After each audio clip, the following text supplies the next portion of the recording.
They told me to take down my Christmas decorations in October. I thought it was a joke, but the HOA insisted it was visual pollution.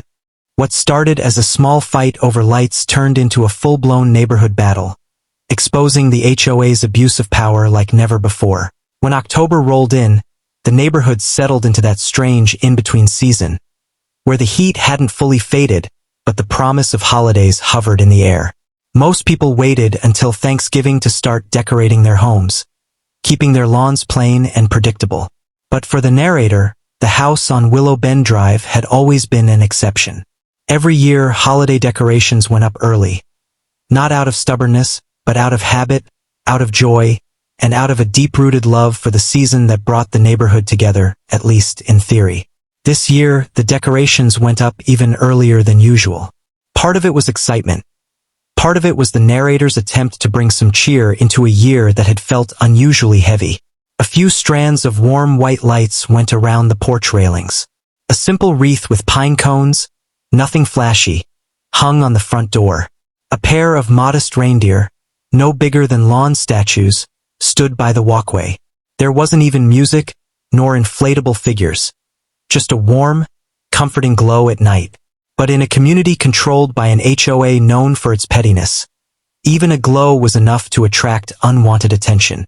First, everything seemed fine. Neighbors walked by and nodded approvingly. One couple even mentioned how nice it was to see something cheerful so early. Children paused on their way home from school, admiring the lights as they twinkled in the fading evening light. For a moment, the narrator believed that maybe, just maybe, the HOA wouldn't mind this small expression of holiday spirit. Then the first letter arrived. It came delivered by hand, stuffed roughly into the doorframe, printed on thick paper with the HOA's logo at the top. The wording was clinical but dripping with disapproval. The decorations were labeled seasonally inappropriate, aesthetic disruptors, and most surprisingly of all, visual pollution. The narrator had never seen that phrase used to describe Christmas decor, especially not mild, tasteful decorations placed in early October. But the HOA did not care about taste or mildness. It cared about control. The letter demanded immediate removal of all decorations and warned that failure to do so would result in escalating fines. No grace period, no discussion, no chance for a reasonable conversation. Just a blunt directive issued like a command from a throne. The narrator quietly removed the lights that same evening, not out of fear, but out of frustration. It wasn't worth a fight, not yet. The decorations were stored neatly back in plastic bins in the garage. The reindeer went into the corner. The wreath was tucked onto a shelf. But the frustration grew as each hour passed, because deep down, the narrator knew that nothing about the decor had been unreasonable. It was simply too early for the HOA's liking, and the HOA liked to make an example out of anyone who stepped outside their rigid expectations. The next day, the HOA president, a woman with a reputation for seeing problems where none existed, patrolled the neighborhood in her usual manner. Slow steps, a clipboard held close, eyes flitting toward every property as if hunting for imperfections. She paused in front of the narrator's house for longer than usual, perhaps expecting to still see the faint glow of Christmas lights. But the house was dark and plain, conforming to every guideline. Her disappointment was almost palpable, even from a distance. For a while, it seemed like the matter was settled. No more letters came. No more complaints circulated. The narrator went about their days as usual, working, maintaining the lawn, exchanging brief greetings with the neighbors. Life steadied. But then something unexpected happened. One evening, while sorting through mail, the narrator found a second letter from the HOA. This time not a violation notice, but an advisory of upcoming seasonal decoration audits.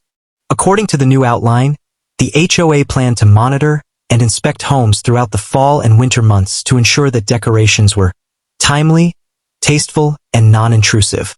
It was unprecedented. It was unnecessary. And it was clearly targeted. The HOA had made it official. Holiday decorations outside their preferred window would not be tolerated. The advisory made its way through the neighborhood quickly, and people talked. Some laughed it off, thinking it was just the HOA being extreme again. Others muttered their irritation under their breath but chose to ignore it. A few expressed sympathy to the narrator, recognizing exactly why the new audit schedule had suddenly been implemented. But the narrator wasn't angry, not yet. They were curious. Why had something so small triggered such an extreme reaction from the HOA? Why had early decorations, something many people enjoyed, become such a source of irritation for the board? That curiosity grew into something else when the narrator discovered something unusual on a walk around the neighborhood. Several homes had left fall decor outside. Pumpkins, faux leaves, hay bales, and themed porch pillows. All technically seasonal decorations. Yet none of them received violation notices. None of them received warnings. The only home targeted so far had been the narrator's. The realization stung. It wasn't about the season. It wasn't about aesthetics. It was personal. The narrator decided to test a theory. One afternoon, they hung a plain, undecorated green garland around the doorway. Something subtle enough to be mistaken for everyday greenery. It wasn't Christmas specific. It wasn't flashy. It wasn't even lit. Just a simple strand. Within 24 hours, another notice appeared. This one was harsher, accusing the narrator of willfully disregarding community standards and threatening fines that would begin accumulating immediately if non-compliance continued. There it was, proof. The HOA wasn't enforcing rules. It was enforcing control. But something else was happening beneath the surface. Neighbors began noticing the pattern. They whispered among themselves about the absurdity of the situation.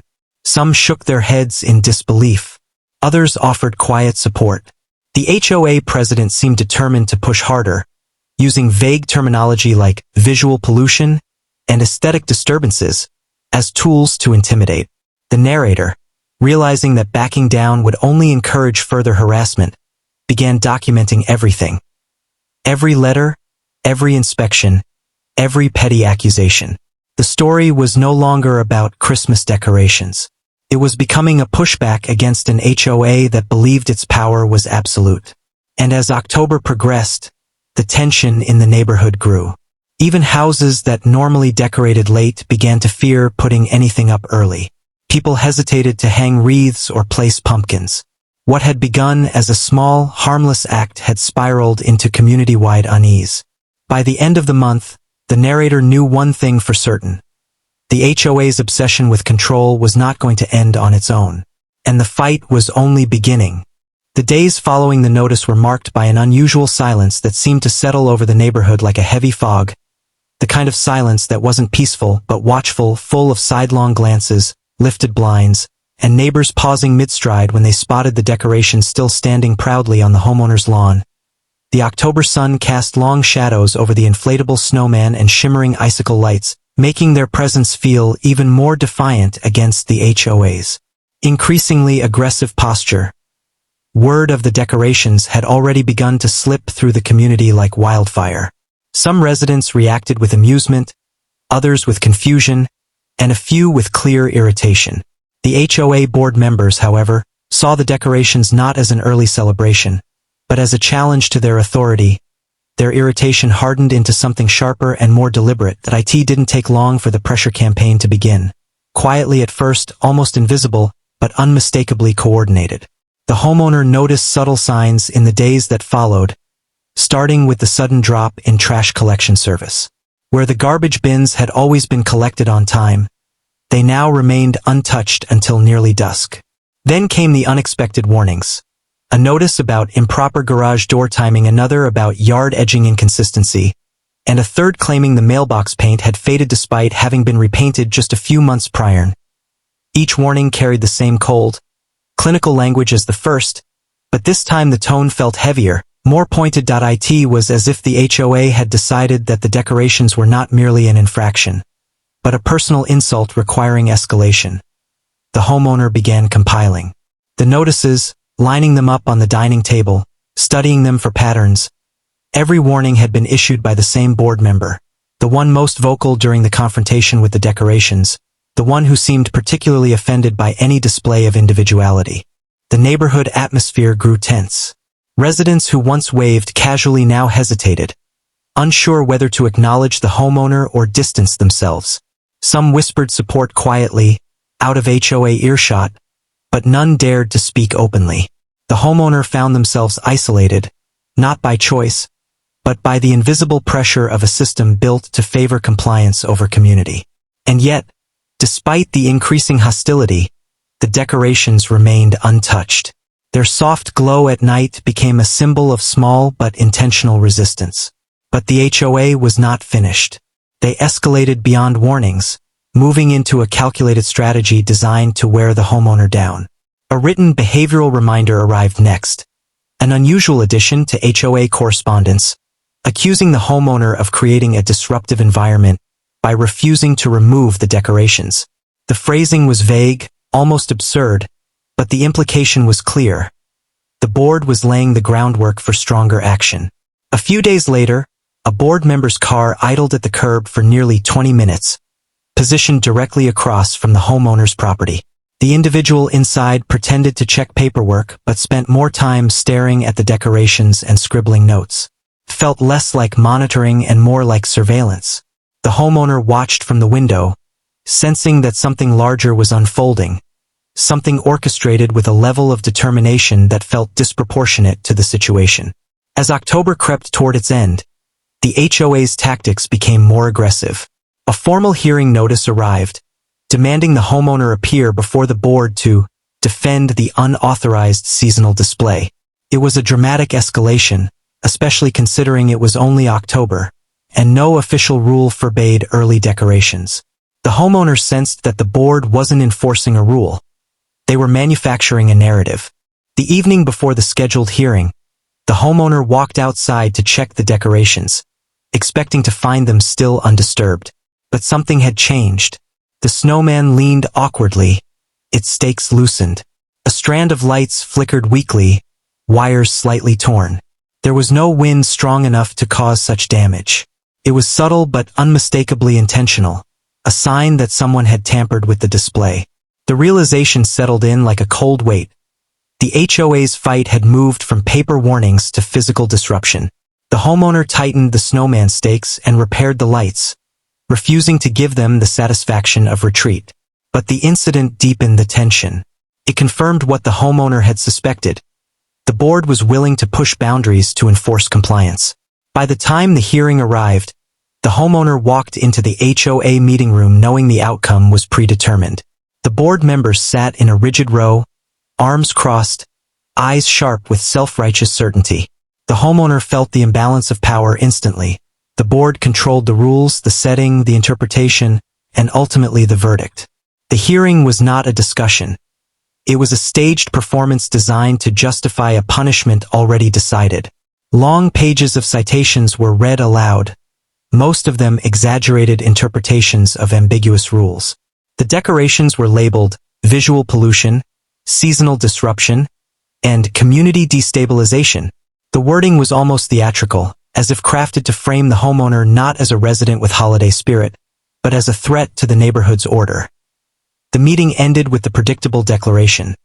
The decorations must be removed within 48 hours or the homeowner would face escalating fines. But there was something else too. An unspoken warning embedded in the board members' looks. A sense that they believed they had successfully cornered the homeowner. But the homeowner walked out of the hearing with a different feeling entirely. If anything, the experience hardened their resolve. It became clear that the board wasn't just enforcing a rule. They were pushing an agenda rooted in control, ego, and personal vendettas. The decorations had simply revealed their nature.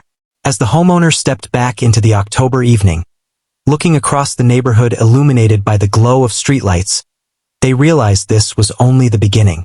The battle had shifted from simple disagreements to something deeper and more consequential. A struggle over rights, boundaries, and the misuse of authority. The HOA believed they had delivered their final word. But the homeowner was preparing for something they did not expect. The following weeks unfolded with a strange mixture of calm and tension, as if the neighborhood itself was holding its breath. After receiving the violation notice, the homeowner tried to continue with life as normally as possible. But the HOA board was not done with their campaign. Instead of easing their pressure, They escalated their efforts in ways that felt increasingly personal, almost as if they were trying to make an example out of one family. The first sign of the coming storm was the sudden increase in HOA patrol activity. Usually, the community compliance truck drove by once or twice a week, but now it circled the street multiple times a day, slowing down every time it passed the house with the early decorations. The homeowner could feel the weight of judgmental eyes even from behind closed blinds. This wasn't just monitoring anymore. It felt like surveillance. The neighbors began to notice too. Some exchanged awkward glances. Others whispered from driveways as if discussing rumors too sensitive to speak aloud. A few sympathetic families gave supportive looks, but they kept their distance. No one wanted to risk becoming the HOA's next target. The homeowner suddenly understood how fear kept an entire community silent. People weren't loyal to the HOA, but they were terrified of being punished by it. One morning, the family woke up to find a bright orange notice taped to their front door. It was a final compliance warning, stating that failure to remove all decorations within 72 hours would result in daily fines. The notice listed amounts that increased each day the decorations remained up. The wording was intentionally threatening, and the deadline was intentionally tight. It was clear the board wanted a quick surrender. But despite the pressure, the homeowner refused to remove the decorations. The lights stayed shining. The reindeer still stood proudly on the lawn. The sparkling garland around the doorway remained untouched. The house looked cheerful against a neighborhood that suddenly felt cold and stiff. The HOA didn't handle this defiance well. The board called an emergency meeting, something they usually reserved for major issues like property damage or safety concerns. Now, apparently, a few lights in October were treated as a community crisis. The homeowner wasn't invited to the meeting, but the fallout became apparent within hours. New printed flyers began showing up on front doors. They warned residents about non-compliant holiday displays and reminded them of the HOA's authority to issue fines or pursue legal action. The homeowner picked up one of the flyers and felt a strange mix of frustration and determination. It was absurd out of all the issues a community could face. The HOA chose to prioritize this. The board members had made it personal, and now the homeowner realized responding calmly was no longer enough. A different approach was needed, one that involved understanding the HOA's motivations. Over the next several days, the homeowner began paying closer attention to the behavior of the HOA board. They watched how certain board members acted during community gatherings, how they spoke to residents, and how they treated their positions as if they held absolute power. After observing long enough, a pattern became clear. The board wasn't concerned about community harmony. They were obsessed with control. Around this time, the decorations unexpectedly became a symbol. Local kids walking home from school slowed down to look at the bright, cheerful lights. A few families quietly praised the homeowner for bringing a little joy to an otherwise rigid environment. For the first time, the homeowner realized the decorations represented something more than a holiday spirit. They represented resistance. That realization encouraged the homeowner to dig deeper into the HOA's rules, financial records, and board history. They soon discovered something unexpected. The current HOA president had recently pushed through a series of strict aesthetic regulations, many of which never received proper voting approval from the community. Some rules had been added quietly, buried in long emails that most residents never read. Other rules had been posted only on obscure sections of the HOA website. The homeowner realized the decoration ban was less about visual appearance and more about the president testing the limits of unchecked authority. This discovery changed everything. Instead of feeling like a powerless target, the homeowner now felt like a witness, someone who had stumbled onto a larger pattern of overreach. Removing the decorations now felt like giving up not only on their own rights but on the community's rights as well. As pressure from the HOA intensified, the homeowner noticed something else. The president appeared more irritated every time he drove by. The decorations weren't fading. If anything, more neighbors began putting up small lights of their own, careful not to violate the rules but clearly showing subtle support. The neighborhood was beginning to quietly rebel, and that infuriated the HOA leadership. Eventually, the president escalated the situation by threatening legal action. The homeowner received a letter stating that continuing noncompliance could result in mediation, arbitration, or even court involvement. The tone of the letter was meant to intimidate, but its threatening nature backfired. The homeowner realized the HOA was overplaying its hand, and that meant it was time to prepare a response. The chapter closed with the homeowner gathering a stack of documents. Screenshots of outdated rules, copies of bylaws, inconsistencies in recent updates, and a growing collection of evidence showing the HOA had violated its own procedures. The homeowner wasn't just preparing to defend their Christmas decorations anymore. They were preparing to expose the entire system of abuse. The lights on the house continued to glow each night, silently signaling that the fight was far from over. The chaos surrounding the forced removal of October Christmas decorations did not fade quietly. Instead, it evolved into something far larger than anyone in the neighborhood expected. What began as a petty enforcement stunt by a power-hungry HOA board was now transforming into a full-scale community dispute, and for the first time, the balance of power seemed to shift away from the HOA. Word spread quickly across the neighborhood. Residents who had initially dismissed the incident as a simple misunderstanding started to reconsider their stance when the images and videos of the HOA confrontation circulated. The footage showed the board members standing rigid and self-important, repeating their absurd claim that October decorations were visual pollution. The community quickly recognized the tone. It was the same self-righteous posture they had seen many times before, but never this exaggerated, never this unreasonable. Quiet resentment began to surface. Homeowners who had previously stayed silent about the HOA's constant nitpicking suddenly felt emboldened. The Halloween decorators, the yard gnome collectors, the garden flag lovers, the dog owners fined for leash length. Each of them saw this incident as a symbol of the HOA's ever-tightening grip. The collective frustration formed a pressure that was now pushing back. Small gatherings emerged across driveways and sidewalks, each one retelling the same story, each one adding fuel to growing neighborhood tension.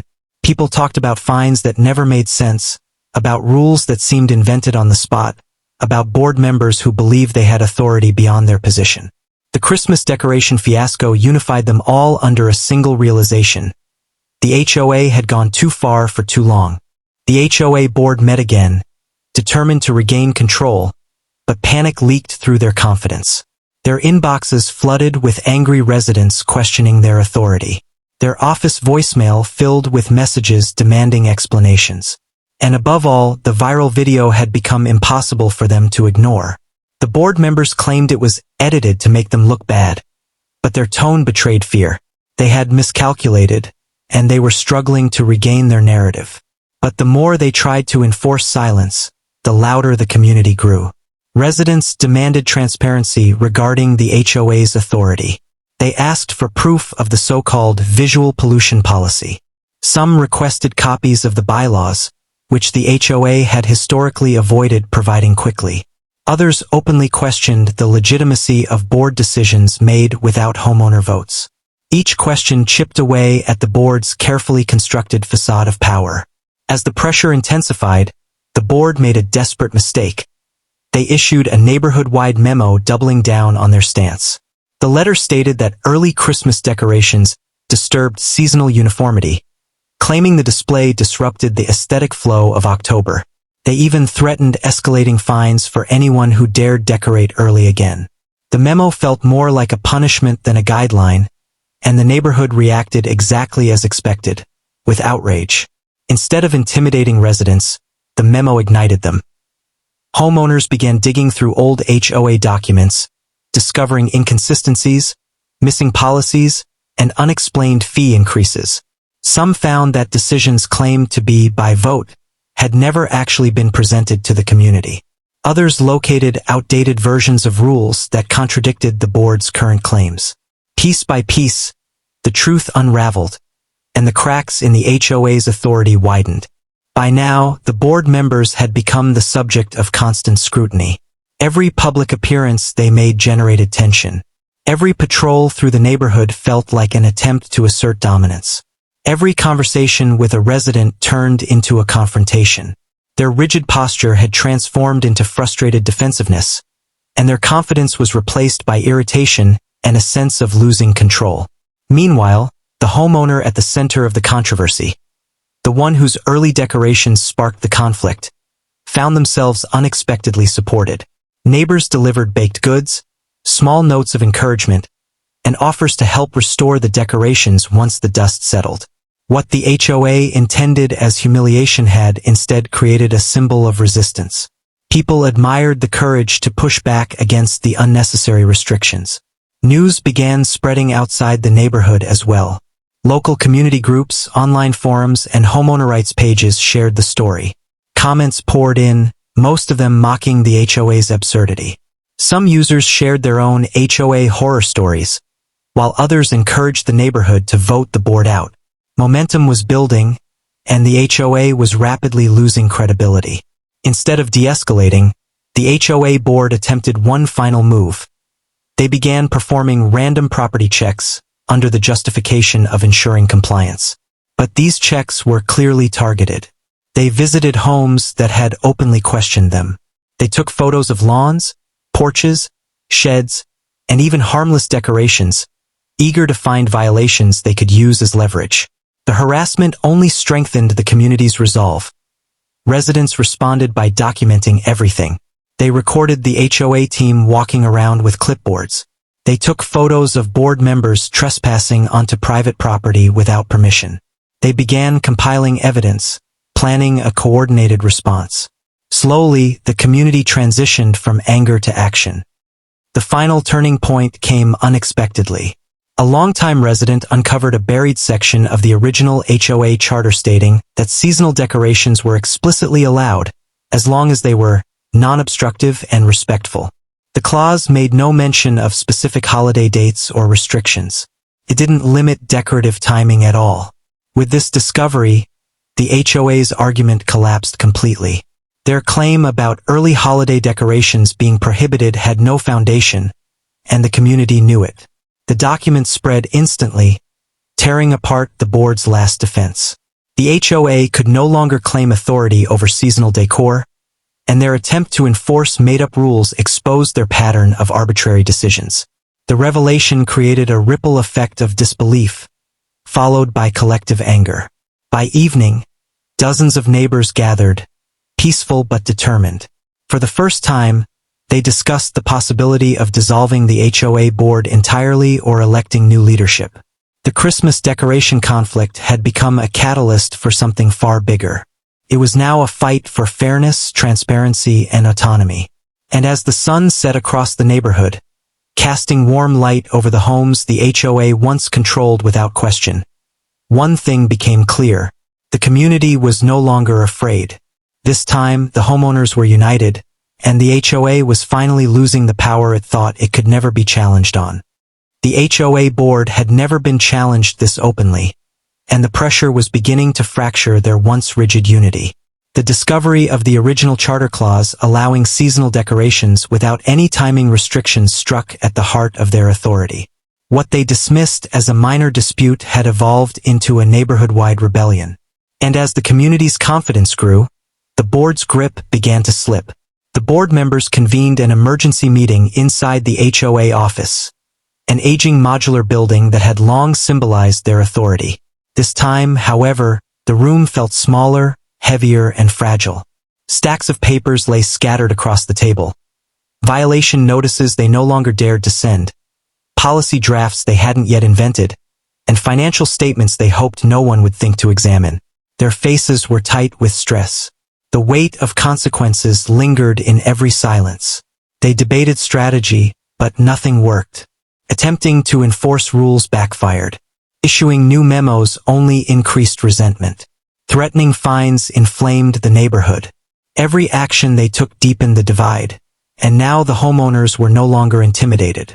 The board knew they were losing control, and their desperation seeped into every decision they made. Outside their walls, the neighborhood continued to transform. Conversations once whispered now echoed openly.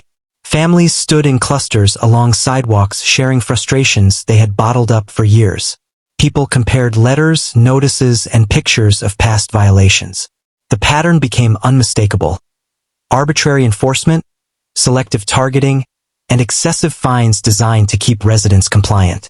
The HOA's reputation, once merely annoying, had now become synonymous with exploitation. The board sensed this shift, and in a last-ditch effort, they launched a new tactic: damage control. They drafted a polished public statement, claiming the Christmas decoration incident was misinterpreted, that the rule had been poorly communicated, and that any misunderstanding was regrettable.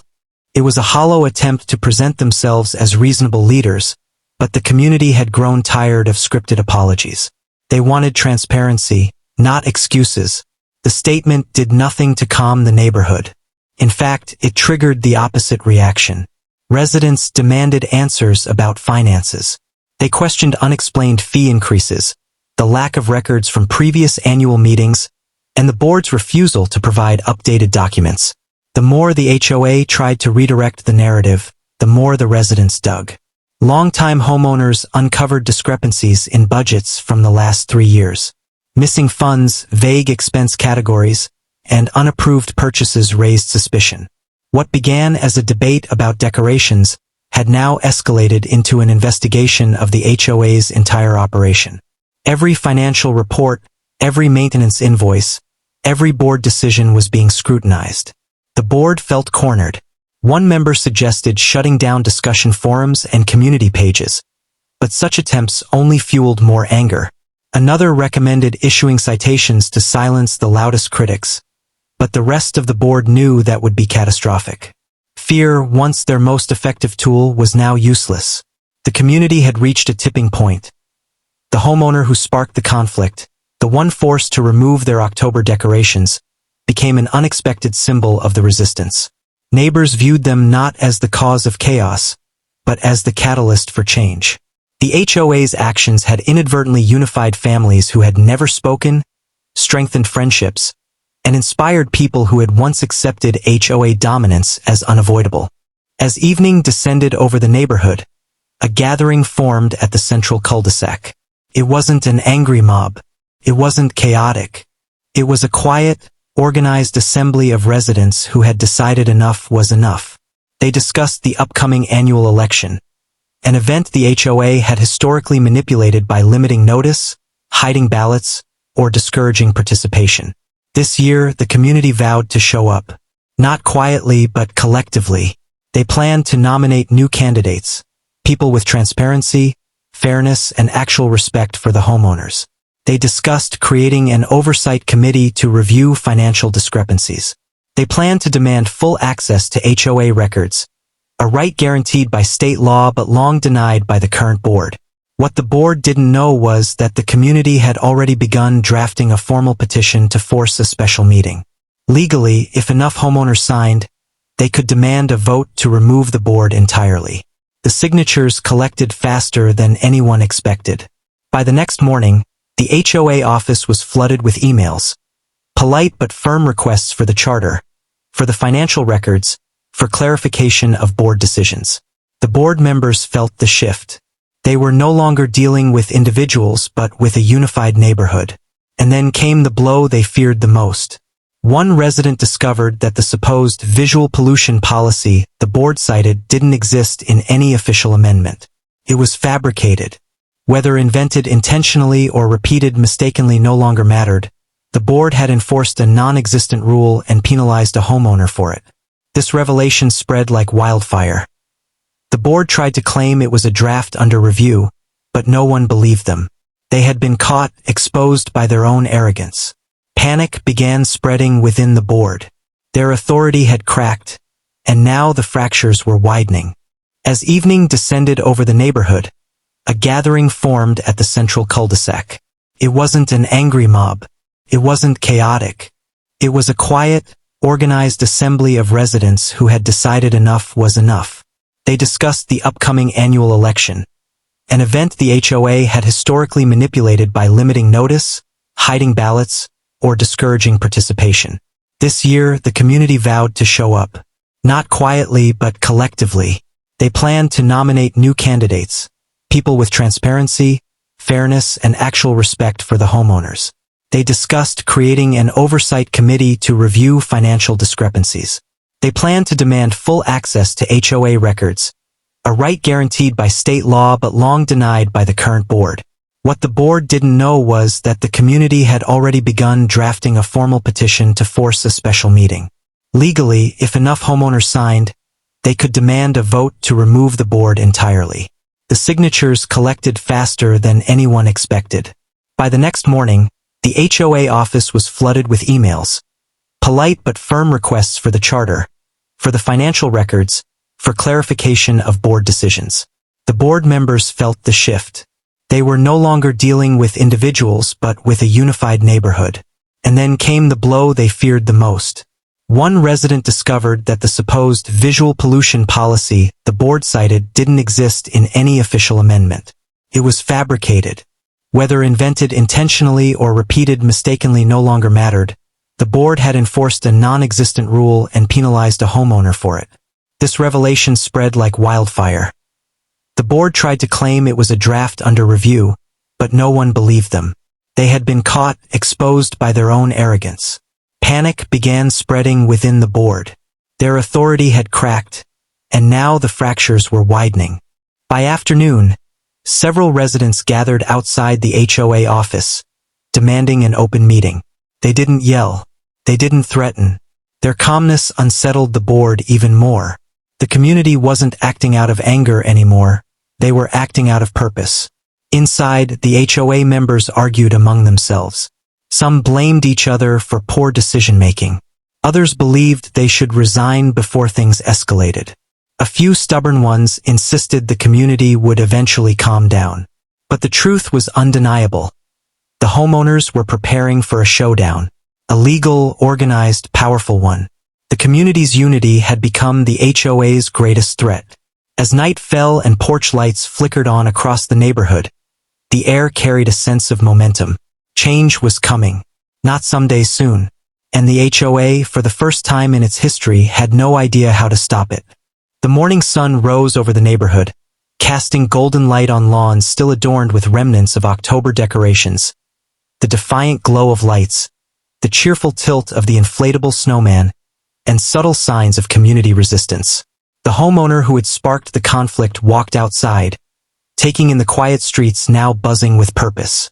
Cars rolled by, neighbors exchanged nods, and the previously passive residents carried a new air of determination. This was no longer about holiday decor. It was about reclaiming authority and establishing fairness in a community long dominated by a self-serving HOA board. By mid-morning, the streets near the HOA office began filling with homeowners holding folders, petitions, and printed copies of bylaws. Families, retirees, and long-term residents gathered not as an angry mob but as an organized coalition. Their goal was clear: to demand a transparent, legitimate election, to ensure accountability, and to challenge the power structure that had trampled over their rights for years. For months, whispers of discontent had grown into an unstoppable force. Inside the HOA office, tension simmered like a storm ready to break. Board members fidgeted nervously, shuffling papers and making hushed phone calls. The letters, emails, and petitions amassed on their desks were undeniable evidence of the growing rebellion. The authority they had taken for granted now felt fragile, almost ephemeral.